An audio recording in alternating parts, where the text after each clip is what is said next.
The live TV, सच सबसे आगे। नमस्कार, आप देख रहे हैं द लाइव टीवी और मैं हूं आपके साथ मुनमुन रहमान। हमास इजराइल जंग में इजराइल को दोगुना नुकसान हो रहा है। एक तरफ तो हमास के लड़ाके इजरायली सैनिकों को लगातार ढेर कर रहे हैं, उनके सैन्य वाहनों को नष्ट कर रहे हैं, टैंक को नष्ट कर रहे हैं।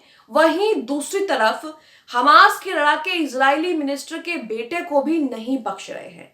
खबर आ रही है कि इजरायली मिनिस्टर के बेटे को भी हमास ने मार गिराया। अब आप सोचिए कि जहां पर मिनिस्टर का बेटा ही सुरक्षित नहीं है, मिनिस्टर के बेटे को ही हमास ने मार गिराया, हमास के लड़ाकों ने मिनिस्टर के बेटे को ही मौत के घाट उतार दिया, तो दूसरे सैनिकों का क्या हाल हो रहा होगा? यहाँ पर उन सैनिकों का क्या हाल हो रहा होगा जो जमीन पर लड़ रहे हैं।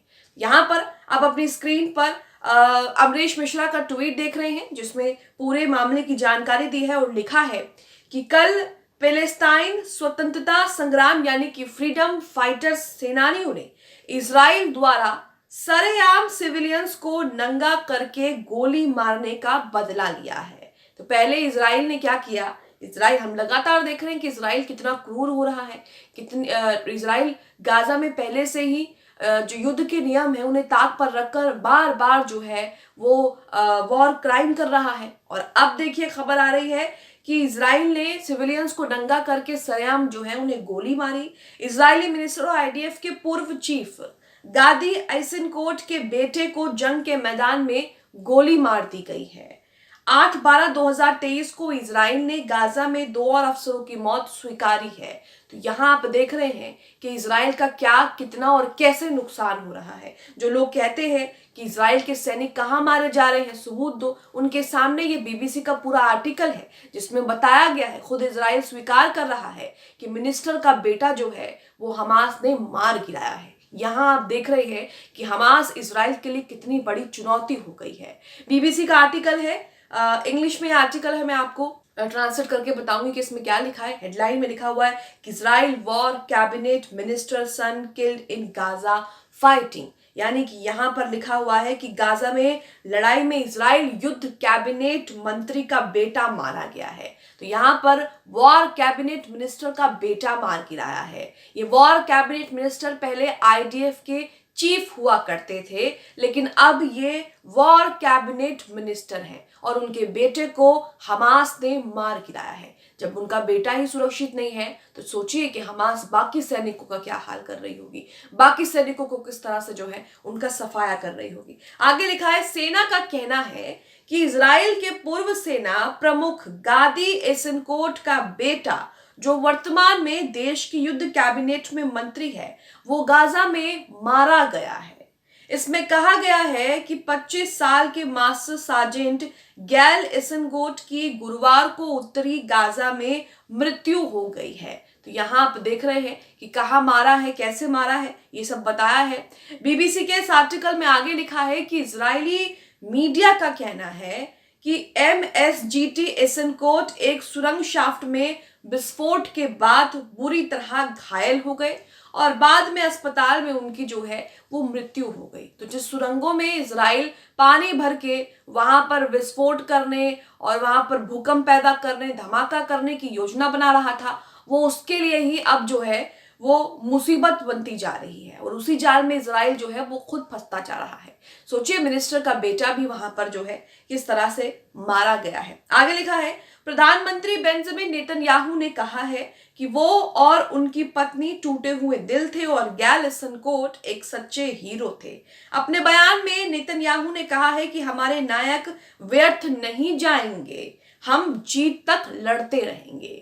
नेतन्याहू यहाँ पर बार बार वही बात कह रहे हैं कि हम आखिर तक लड़ते रहेंगे, लेकिन आप सोचिए कि इस लड़ाई में कितना नुकसान हो रहा है। एक तरफ तो इजराइल एयर पावर का इस्तेमाल करके गाजा पर मिसाइल गिरा रहा है, अटैक कर रहा है और उसमें दर्जनों लोग मारे जा रहे हैं, या फिर यूं कहें कि हजारों बच्चे जो है वो मारे जा रहे हैं। जो इन्फेंट हैं, जो 2 महीने के हैं, जो 5 साल के हैं, जो 2.5-2 साल के हैं, वो बच्चे लगातार जो है उस मिसाइल अटैक में मारे जा रहे हैं। वहीं दूसरी तरफ आप देखेंगे जमीन पर जो लड़ाई हो रही है उसमें इजरायली सैनिक मारे जा रहे हैं।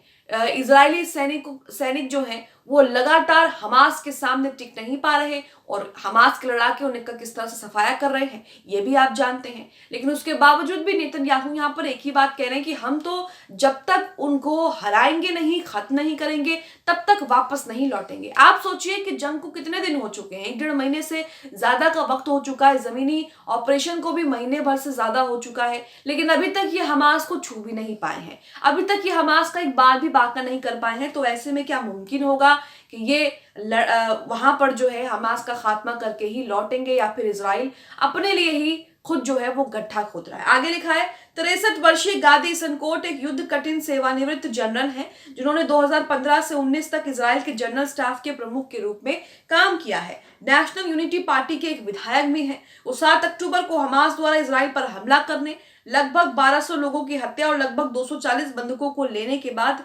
स्थापित श्री नेतन्याहू के आपातकालीन सरकार के वर्तमान सदस्य भी हैं।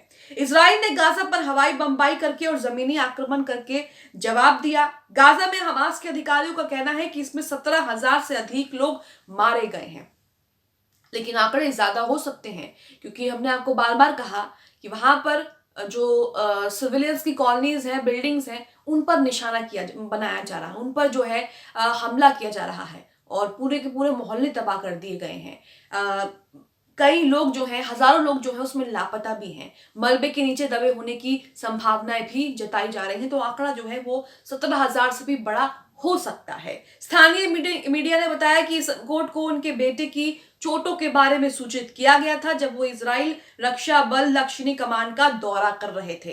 कई इजरायली सरकारी अधिकारियों और सांसदों ने इसनकोट परिवार के प्रति अपनी संवेदना व्यक्त की है। विपक्षी नेता यायर लैपिड ने गैल और गाडी इसनकोट की सैन्य वर्दी में एक दूसरे को गले लगाते हुए एक तस्वीर भी पोस्ट कर दी है। श्री लैपिड यहाँ पर लिखते हैं कि तस्वीर या आलिंगन एक पिता और उसका बेटा है, दोनों वर्दी में हैं, दोनों इस देश के सैनिक हैं, वो दोनों कॉल का जवाब देते हैं और जरूरत होती है तब आमने सामने आ जाते हैं, जो भी करना होता है अपने देश के लिए वो करते हैं। आईडीएफ ने यह भी कहा है कि एक अन्य सैनिक जिसका नाम sergeant major Jonathan David Deitch, जिसकी उम्र 34 है, वो भी गुरुवार को दक्षिणी गाजा में मारा गया। तो यहाँ आप देख रहे हैं कि क्या हालात हो गए हैं। हालांकि हमास की तरफ से लगातार खबरें आ रही हैं कि इजराइल के बड़े बड़े कमांडर, इजराइल के बड़े बड़े सैनिक अधिकारी, इजराइल के स्नाइपर जो हैं, शार्प शूटर स्नाइपर जो हैं, वो हमास ने मार गिराए हैं। और यहाँ आप देख रहे हैं कि मिनिस्टर के बेटे को भी इजराइल के मिनिस्टर के बेटे को भी हमास ने जो है वो मार गिराया है। तो दूसरे सैनिकों के साथ क्या हो रहा होगा। तो यहाँ पर आप देख रहे हैं कि किस तरह से ये युद्ध जो है वो और भी ज्यादा जो है भयावह रूप लेता जा रहा है। लगातार गाजा में बमबारी से जो तस्वीरें आ रही हैं वो दिल को झकझोर कर रख देने वाली हैं। वहीं दूसरी तरफ लगातार इजरायली सैनिक भी मारे जा रहे हैं। तो ये सब कुल मिलाकर ये कहा जा सकता है कि युद्ध जो है वो और भी ज्यादा खतरनाक स्थिति की ओर बढ़ रहा है। हालांकि दोनों के बीच समझौता जो है वो अभी तक इसकी कोई संभावना नहीं है। दोनों के बीच समझौता के कोई आसार दिखाई नहीं दे रहे हैं और कहा जा रहा है कि अगर समझौता होता भी है तो इस बार की शर्तें जो हैं वो कठिन होगी। पहले हमने देखा कि समझौते में किस तरह से हमास के सामने इजराइल को झुकना पड़ा। इजराइल को अपने कुछ ही बंधकों के बदले 250 फिलिस्तीनियों को जो है वो रिहा करना पड़ा। लेकिन अब ऐसा लग रहा है कि दोनों के बीच समझौता होना नामुमकिन है और अगर समझौता होता भी है तो उसमें कठिन शर्तें होंगी, कड़ी शर्तें होंगी जो दोनों के लिए मानना शायद मुश्किल होगा। तो यहाँ आप देख रहे हैं कि हमास इजराइल जंग को कई दिन बीत चुके हैं। 7 अक्टूबर को पहला हमला हुआ था, उसके बाद से इजराइल ने जवाबी हमले शुरू कर दिए, जमीनी हमला शुरू किया। लेकिन यहाँ पर लगातार इजरायली सैनिक जो हैं वो अपनी जान गंवा रहे हैं, इजराइल को नुकसान हो रहा है और अब मिनिस्टर के बेटे को भी हमास के लड़ाके जो है उन्होंने मार गिराया है। आप इस खबर को लेकर क्या सोचते हैं, कॉमेंट बॉक्स में हमें अपनी राय जरूर दें। द लाइव टीवी, सच सबसे आगे।